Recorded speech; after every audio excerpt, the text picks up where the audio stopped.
Kasi siyempre, alam mo naman si Mark Pingris, talagang marami ding mga supporters. Kaya mas doon tinignan na nila Joseldo C yung pagkuha kay Mark. Yung laro, ito pinag-isaw ito sa mga nakita ko, naobserbahan ko, yung laro, nandun yung laro ni Mark. Pero alam mo, ang papatay naman sa'yo bilang isang 41 years old na player, yun yung training. Kasi ang training ng pro is 3 hours. Yung training ng pro is 3 hours. At yung 3 hours na yun, pare-pareho kayo ng pagod. Meaning, kung siya tumakbo ng ng suicide drill o line drill na medyo 2, 3, 17s, pass break drill, kailangan gagawin mo din yun. Hindi pwedeng nagpapahinga ka dahil senior ka. Yan ang problema ng isang player na na nagkakaedad. I don't know kung si Mark, bibigyan nila ng leeway na yung mga senior citizen, dito sa tabi, yung mga bata, takbo kayo, magkakaroon ng diferensya ang team pag gano'n. Pero kung for marketing purposes, appearances, yun, most likely doon ko tinitiganan yung pagkuha ng Blackwater kay Mark. And siyempre, si Mark, ilaro, walang doday laro, pero yung recovery niya ang pinakamahirap doon.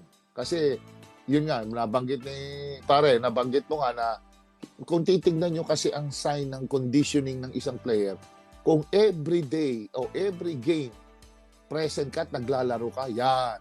Okay yan. Pwede pa to. Mapapaganon kahit sinong coaches. Hindi to uma-absent sa practice. Lagi ito sa laro. Lagi ito. Nakaka 6 points, 8 points. Steady lang. Kasi marami mga veterano dyan. Pare, nandyan yung Gabi Espinas, nandyan yung Larry Rodriguez, nandyan yung maraming mga ex-pro na makita mo every game nandun. Sila Cervantes o kung sino-sino, hindi naman sila pero makita mo day in, day out, game in, game out, nandun. So makita mo talaga na pwede pa to. Kaso lang, siyempre, bakit hindi i-recall sa PBA?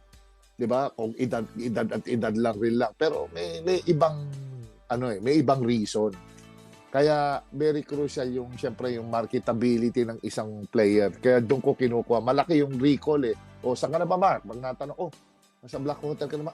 Oo, nandun ka na pala ngayon. O ano ba mga produkto niya? May sisilipin pa ng ganun Sisilipin pa ng mga tao. Magiging curious pa bakit ka nandun sa Blackwater. Nagtuturo ako sa mga bata. Oo, tama yan. Kailangan nila dyan. Yun ang medyo ganun ko tinitignan. At saka siyempre, panghuli ko, depende na yan sa nag-hire. Kahit ba 50, 60 anyos yan, si Taulaba nga, 50 years old, nandun pa sa talk and text Kay Coach Yengyao bumato pa nga ng 3 points one time Nakashoot ng 3 points Napakamo si Coach Coach Yeng, naku, problema na naman ito. Naka 3 points pa si Taulaba.